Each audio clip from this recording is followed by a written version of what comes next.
Picture 3 boots lined up on a table. On the left, a high-gloss black leather combat boot from the year 2000, polished to a mirror shine, the kind a soldier could see his own reflection in before morning formation. In the middle, a sun-bleached tan, rough-out boot pulled off a soldier's feet in Fallujah, cracked, caked in fine desert dust, the leather gone soft from months of heat. And on the right, a Coyote brown jungle boot from 2023, drainage vents along the side, aggressive tread, built for a war nobody was fighting a decade earlier. 3 boots, 23 years, 1 army. And here's what almost nobody outside the supply system realizes. The United States Army has quietly cycled through more combat boot generations in the last 25 years than it did in the previous 50. Black gave way to tan. The tan gave way to Coyote brown.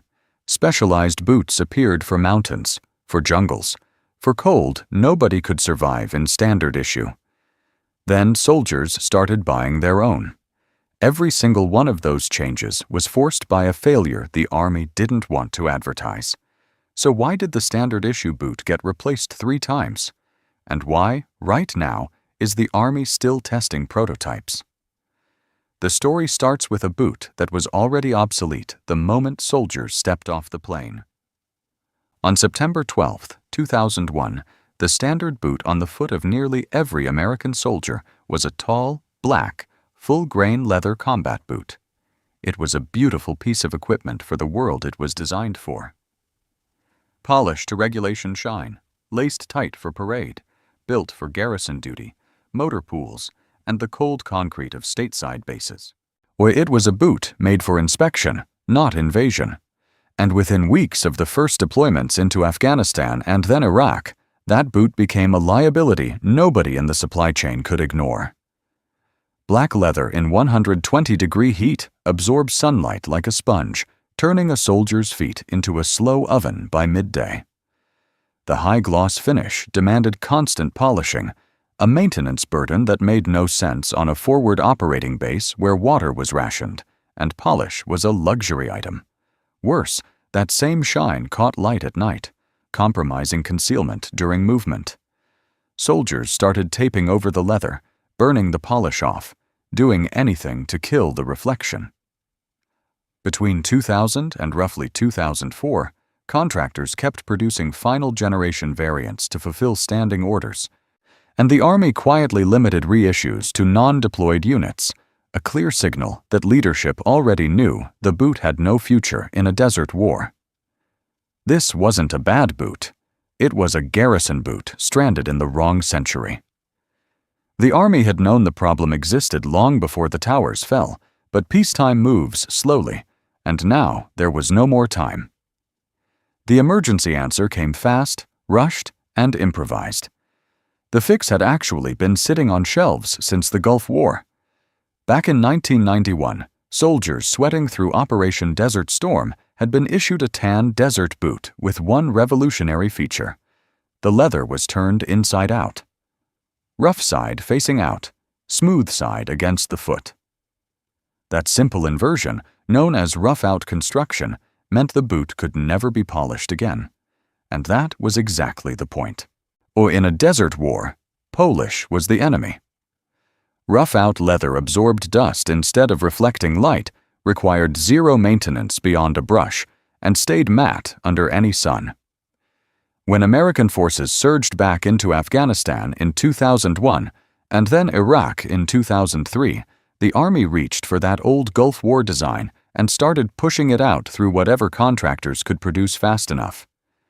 The result was the pre-ACU Desert Combat Boot, a tan, rough-out boot that lived in that strange window between 2000 and 2003, before the Army combat uniform even existed.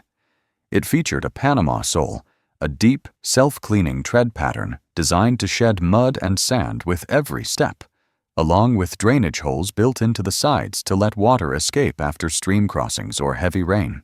So multiple early hot weather patterns rolled out of different contractors almost simultaneously, each slightly different in height, stitching, and sole compound, because there was no unified specification yet. That was the boot's great limitation. It was a hack, not a system.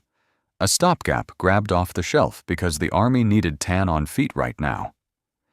In 2004, the Army unveiled the Army Combat Uniform, the digital gray-green ACU that would define the look of American soldiers for the next 15 years. And with that new uniform came a new boot family, built from the ground up to be the standardized tan system the Army had been improvising toward since 2000. This was the Army combat boot era, and for nearly 2 decades, it was the default foundation under every American soldier in a combat zone. The system split into 2 primary variants. The first was the ACB Hot Weather, a lightweight, breathable tan boot with drainage vents and a thin sole, designed for the furnace conditions of Iraq and the baked plains of eastern Afghanistan. This was the desert workhorse, the boot most Americans picture when they think of a soldier in Ramadi, Mosul, or Kandahar. And because the Army needed millions of pairs across a war that refused to end, contracts spread across an entire ecosystem of bootmakers. Altama built the standard issue. Belleville produced the 310 and C390 series. Welco delivered the Peruana issue models. Rocky, Bates, and McRae all stamped out their own contract versions, each one slightly different in stitching, sole, and fit, but all feeding the same insatiable pipeline. The second variant was the ACB Temperate Weather, built for everywhere else. It had a moisture-resistant upper, heavier insulation, and Gore-Tex-lined subversions for soldiers in colder, wetter environments. Belleville's 550 and 340 series, Welco's temperate models, and Rocky's temperate contract boots all filled this role, giving troops a balanced, all-weather option when pure desert wasn't the mission. Then, starting around 2005, field feedback began reshaping the temperate line from the inside. Soldiers were coming home with complaints about sole wear, ankle collapse, and stitching failure after months of hard use. The Army responded with a quieter third phase, the enhanced temperate combat boot, rolled into existing contracts through the rest of the decade. Later production Belleville upgrades and the Rocky S2V temperate enhancements delivered better materials, tougher soles, and refined construction, proving the Army wasn't standing still during the war. It was iterating in the background, but for all its reach, the ACB system had one fundamental limit. It was built for Iraq. And as soldiers started climbing mountains, patrolling jungles, and pushing into cold that could kill a man overnight, the standard tan boot started to fail in ways no contract upgrade could fix. Which is why, quietly and in parallel, the Army had already begun building a separate boot lineup most civilians never heard about, and most soldiers never saw unless they needed it. The problem started in the mountains. By 2011, after a decade of fighting in Afghanistan's high country, the Army finally admitted what soldiers in the 173rd Airborne and the 10th Mountain Division had been saying for years. The standard ACB was not a mountain boot. On loose scree, sharp rock, and 40-degree slopes, the low ankle collar offered almost no lateral support, and rolled ankles were becoming a quiet epidemic in units operating above 6,000 feet. The answer was the Mountain Combat Boot, a taller, stiffer, mid-height design with reinforced ankle cuffs, aggressive lugged soles, and a rigid shank built for scrambling and edge work. Belleville won the primary contract, while Danner went through early candidate testing with its own version. It never fully replaced the standard boot, but for soldiers working in the Hindu Kush, it finally gave them footwear that matched the terrain. Then came the jungle. Around 2017, with the Army's pivot toward the Pacific gaining momentum, testing in Hawaii revealed something embarrassing. The standard ACB rotted in humidity, slipped on wet roots, and trapped water against the foot until the skin broke down. It was failing a test the Army had already aced 50 years earlier in Vietnam, and then quietly forgotten. So the Jungle Combat Boot was revived, authorized for wear around 2019, built around drainage ports, ventilated uppers, puncture-resistant midsoles, and tread patterns that actually shed mud instead of collecting it. Belleville's 901 V2 became the primary issue model, while Rocky delivered the RKC-071 and the S2V Enhanced Jungle variant, giving soldiers real options for hot and wet environments. Farther north, a much older problem had never been solved at all. The extreme cold weather boot, known universally by its nickname, the Mickey Mouse boot, was still in limited service, and its design dated back to the 1960s. The black version was rated to -20 degrees Fahrenheit. The white bunny boot handled temperatures down to -60, and overboot add-ons extended protection even further. It was oversized, awkward, and visually comical, but nothing else the Army had ever fielded could keep a soldier's feet alive in true Arctic conditions. 60 years later, the Mickey Mouse boot was still holding the line because its replacement simply had not arrived. Between the standard ACB and those Arctic extremes sat one more specialist, the intermediate cold-wet boot, a Gore-Tex and Thinsulate-lined option built for the cold, soaked, miserable conditions that fell between regular winter and true sub-zero. It was a bridge boot, quietly filling the gap nobody talked about. And what tied all four of these boots together was a single uncomfortable pattern. Every specialist boot in the Army's lineup existed because the standard boot had failed somewhere specific. But failure was about to force an even bigger change, one that would wipe the entire tan lineup off the map. In 2015, the Army began rolling out the operational camouflage pattern, a new uniform built around earth tones, muted greens, and browns designed to work across a far wider range of environments than the desert-focused ACU it replaced. And with that uniform change came a color decision that rewrote the entire boot lineup. Tan was out. Coyote brown was in. On the surface, the shift looked cosmetic, though just a darker shade of earth tone to match a new jacket. But the real reason was terrain. Coyote brown blended better across the mixed environments American soldiers were now expected to operate in, from woodlands to mountains to urban rubble, and it concealed dirt and wear far better than light tan ever had. A Coyote boot looked broken in and serviceable 6 months longer than its tan predecessor, which mattered when supply cycles were tight.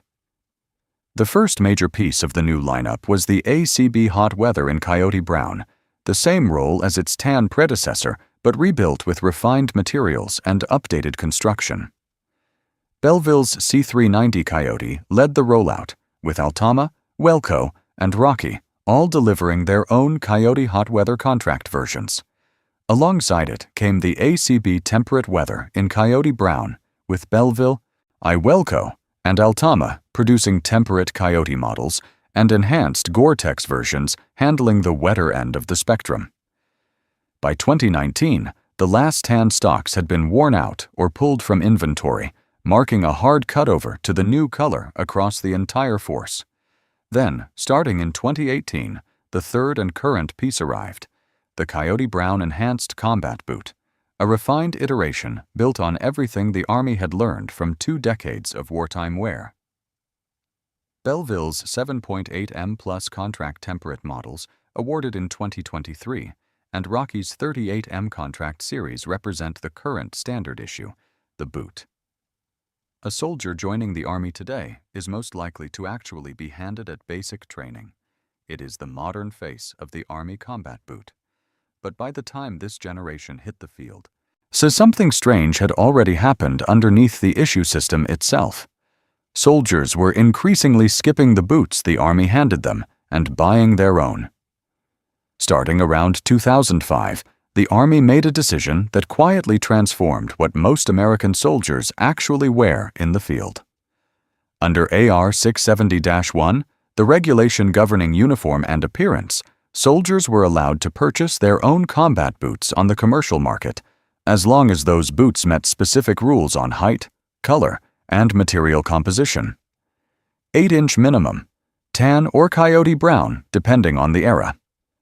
Plain toe, no exotic materials. Within those guardrails, soldiers were free to pick whatever boot felt best on their feet, and a parallel market exploded to meet them. The first major winner was the Belleville 310 Hot Weather Tactical, one of the earliest commercially popular alternatives to the issue ACB, produced in both Desert Tan and Coyote versions, and beloved for its lightweight build and proven reliability. Right alongside it came the Rocky S2V series, a high-volume tactical line that offered steel toe options, rugged construction, and Coyote brown updates as the color standard shifted. For soldiers who wanted the premium end of the market, Danner delivered the Tachyon and the Reckoning, lightweight performance boots built with higher-grade materials and a brand reputation that carried real weight among soldiers who cared about comfort on long deployments. Tactical research countered with the TR-313 Flyweight, an ultra-light hot-weather boot built specifically around the punishing reality of long ruck marches, where every ounce on a soldier's foot translated into compounding fatigue across 20-mile movements. Then, Nike entered the fight with the SFB Field Boot, an athletic-style tactical boot that pulled in younger soldiers looking for a more modern fit, more forgiving flex, and a silhouette that felt closer to a running shoe than a traditional combat boot. Garmont's T8 and its lightweight series pushed further in the same direction, emphasizing agile movement and fast footwork for soldiers whose missions demanded speed more than heavy carry. And surrounding all of them was a wider supporting ecosystem of compliant boots from Bates, McRae, and smaller manufacturers, filling every budget tier and foot shape the major brands left uncovered. Put it all together, and something fundamental had shifted. The standard issue boot was still being manufactured, still being handed out at basic training, still filling supply warehouses. But in the actual field, in the actual units, soldiers were voting with their wallets and quietly replacing those boots with commercial options the moment they could afford to. The issue boot had stopped being the worn boot, which raises an obvious question. If soldiers are already replacing their own footwear, what exactly is the Army still developing in its labs right now? The answer lies in two quiet corners of the current program, places where the Army is still actively building boots most soldiers will never see until they need them. The first is the cold. In 2019, the Army began testing a new generation of extreme cold weather boot prototypes, internally designated as Prototype A, Prototype B, and Prototype C, each built around different materials, insulation systems, and construction methods. The goal was simple and long overdue. Replace the 60-year-old Mickey Mouse boot with something modern, lighter, more comfortable, and actually designed for the 21st century soldier standing in sub-zero terrain. That testing is still ongoing, which means somewhere in the Army's development pipeline, the successor to a 1960s legacy boot is still being finalized, and no final production decision has been announced. The second corner is aviation. Running parallel to the entire combat boot lineup, largely invisible to civilians, is a specialized line of flame-resistant aviation boots built for aircrew and ground support personnel working around helicopters, fuel, and fire hazards. These boots carry steel toes, fire-retardant construction, and reinforced soles built to survive environments where a single spark could become a fatality. Belleville's 800 ST and 330 COYST series represent the current Coyote-era aviation lineup, a quiet specialist family that has existed alongside every generation of standard combat boot since the early 2000s. Taken together, the prototypes and the aviation line prove the same thing. The Army's boot story is not finished. It is still being written. And when you step back and look at the full timeline from the beginning, the pattern becomes impossible to miss. Black leather to tan roughout, tan to coyote brown, garrison to desert to mountain to jungle to Arctic, issue boot to commercial boot. 25 years, one Army, and an evolution that never stopped moving. But look closely at every single change, and you will find the same story underneath. The U.S. Army combat boot did not evolve because of fashion. It did not evolve because of technology for its own sake. It evolved because somewhere, in a place the last boot was never designed for, a soldier's feet were failing. A blister became an infection. An ankle rolled on screen. A foot rotted in jungle water. A polish shine gave away a position in the dark. Every boot in this lineup is a record of those failures, and every new generation is the Army's answer to them.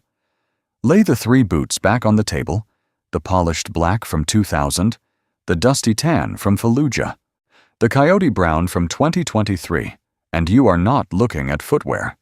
You're looking at a quiet, physical history of where the American soldier has been, and a preview of where the Army already expects him to go next.